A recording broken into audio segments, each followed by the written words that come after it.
नमस्कार। नमस्कार। आज हम एक ऐसी कंपनी की बात करने वाले हैं जो आजकल काफी चर्चा में है, खासकर डिफेंस सेक्टर में दिलचस्पी रखने वालों के बीच, अपोलो माइक्रोसिस्टम्स। हाँ, बिल्कुल।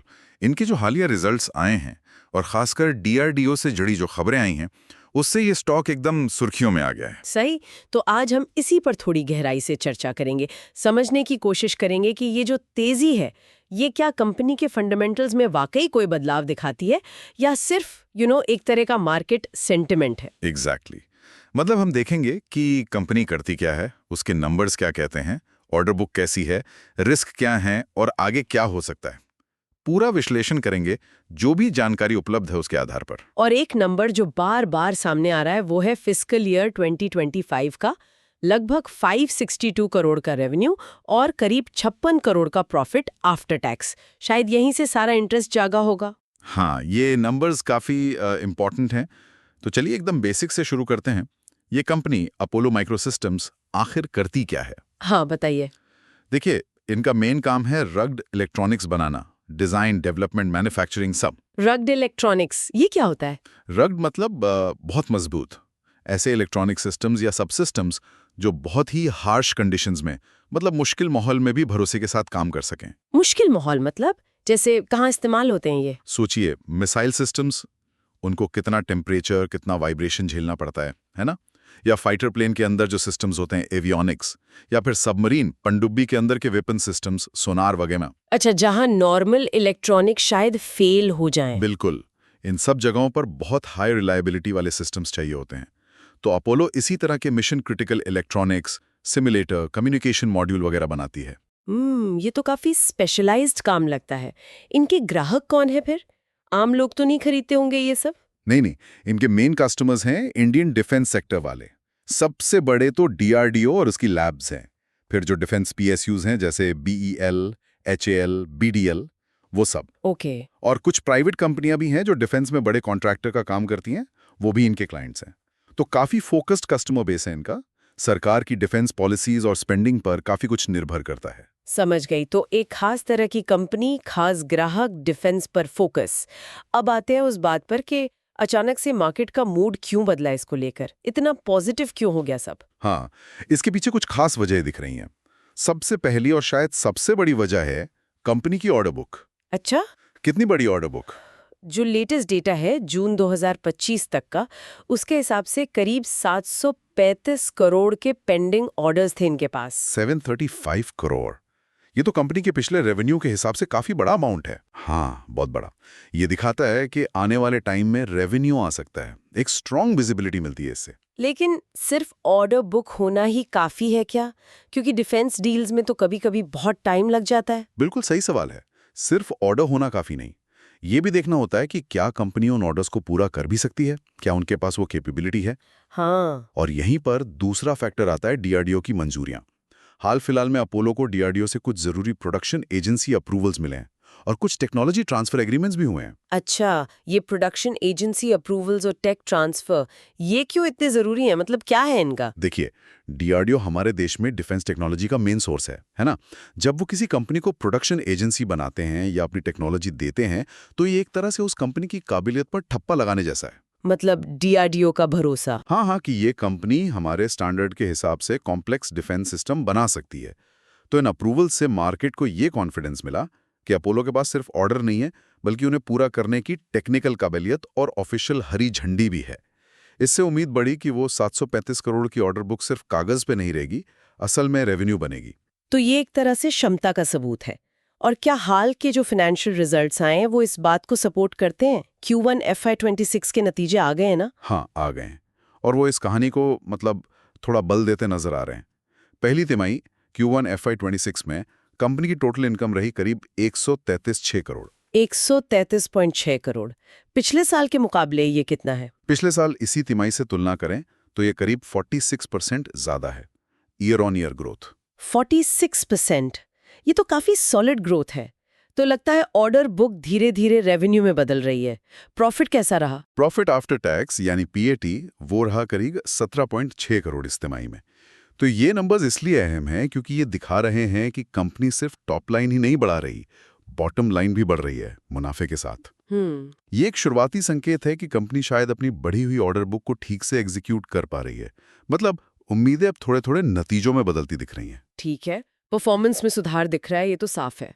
अब जरा इसके शेयर वैल्यूएशन की बात करते हैं। ये समझना जरूरी है कि मार्केट इस सब अच्छी खबर को कितनी कीमत दे रहा है। पहले तो कंपनी की इक्विटी कैपिटल कितनी है, कितने शेयर्स हैं मार्केट में? कंपनी की इक्विटी शेयर कैपिटल है करीब 30.65 करोड़ रुपए और फेस वैल्यू है ₹1 प्रति शेयर।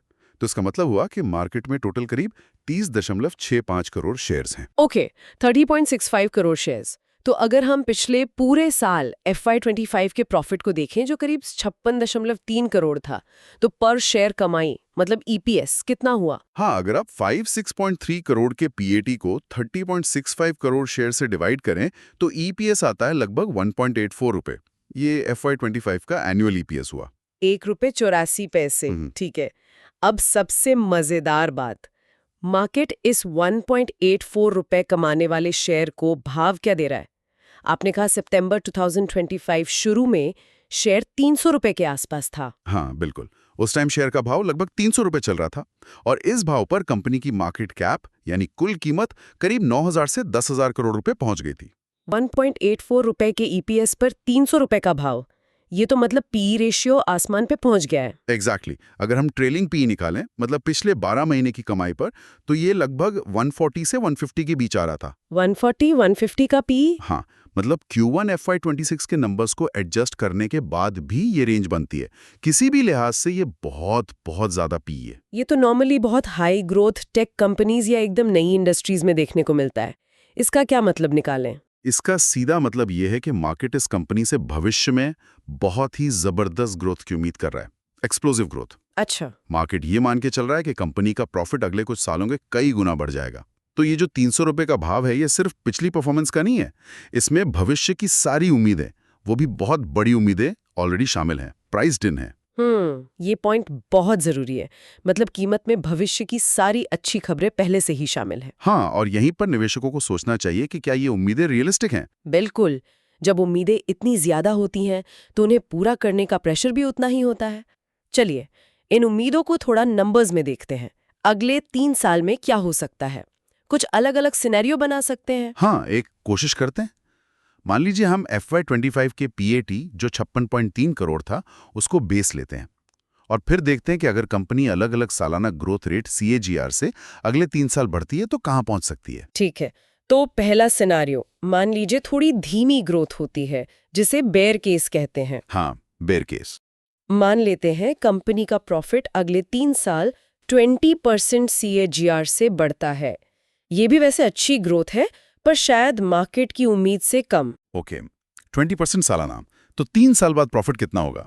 इस रेट से 3 साल बाद यानी FY28 के एंड तक अनुमानित PAT होगा करीब 97.29 करोड़ रुपए। 97.29 करोड़ रुपीज। इस पर EPS कितना बनेगा? और अगर हम मान लीजिए 30 का PE दें तो शेयर का क्या भाव निकल सकता है? 30 का PE क्यों? 30.65 करोड़ शेयर्स पर EPS आएगा करीब 3.17 रुपीज। अब 30 का PE हमने एक रेफरेंस के लिए लिया है। ठीक ठाक ग्रोथ वाली कंपनियों को हिस्टोरिकली इतना मिल जाता है, हालांकि ये मार्केट पर डिपेंड करता है। तो 3.17 रुपीज EPS और 30 PE पर वैल्यू आती है करीब 95 रुपए। 95 रुपीज, ये तो मौजूदा 300 रुपए से बहुत ही नीचे है। अच्छा, अब दूसरा सिनेरियो लेते हैं जिसे बेस केस या सामान्य स्थिति कह सकते हैं। इसमें क्या ग्रोथ रेट माने? बेस केस में मान लेते हैं 40% CAG ऑन। ये काफी स्ट्रांग ग्रोथ है। हो सकता है हाल की परफॉर्मेंस और ऑर्डर बुक को देखते हुए ये मुमकिन लगे। 40% सालाना, ठीक है। तो 3 साल बाद प्रॉफिट? 40% CAGR से 3 साल बाद पैट बढ़कर हो सकता है करीब 154.49 करोड़ रुपए। 154.49 करोड़। इस पर EPS और 30 PE पर वैल्यू?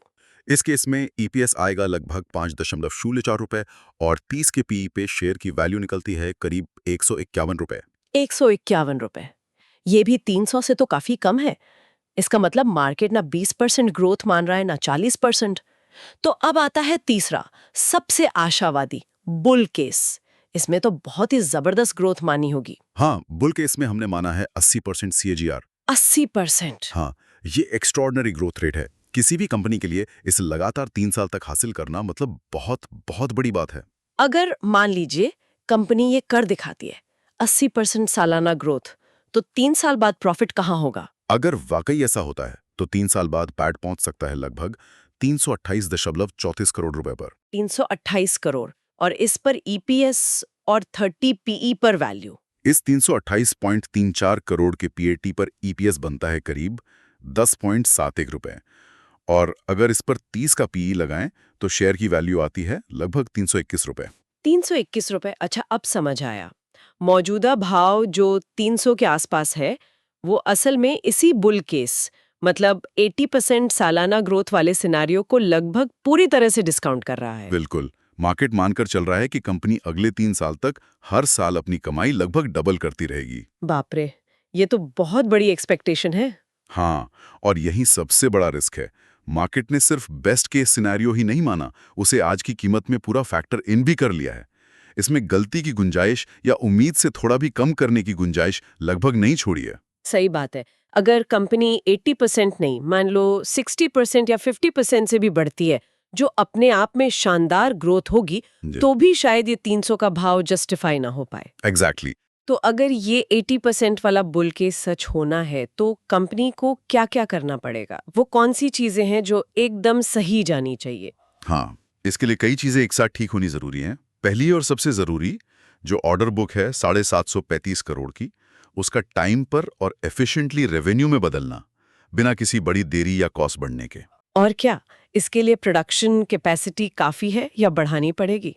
ये दूसरा पॉइंट है। कंपनी अभी एक नया मैन्युफैक्चरिंग प्लांट लगा रही है इलेक्ट्रॉनिक सिटी में। करीब 149 करोड़ का कैपेक्स चल रहा है। अच्छा। इस प्रोजेक्ट का टाइम पर पूरा होना और इससे प्रोडक्शन कैपेसिटी का अच्छा खासा बढ़ना बहुत जरूरी है। अगर कैपेक्स में देर हुई या कैपेसिटी उतनी नहीं बढ़ी जितनी चाहिए, तो ऑर्डर पूरा करने में दिक्कत आएगी। मतलब कैपेसिटी बढ़नी चाहिए, और क्या चाहिए 80% ग्रोथ के लिए? तीसरा, डीआरडीओ और डिफेंस पीएसयू से लगातार नए और बड़े ऑर्डर मिलते रहने चाहिए। सिर्फ मौजूदा ऑर्डर बुक से काम नहीं चलेगा, उसे रिफिल भी करना होगा। और साथ ही नई और कॉम्प्लेक्स टेक्नोलॉजी का ट्रांसफर मिलना या और प्रोडक्शन एजेंसी अप्रूवल मिलना, ये सब भी इस हाई ग्रोथ के लिए जरूरी होगा। सब कुछ एकदम परफेक्ट चलना चाहिए। ये तो हुई कि क्या होना चाहिए, लेकिन सिक्के का दूसरा पहलू भी होता है, रिस्क।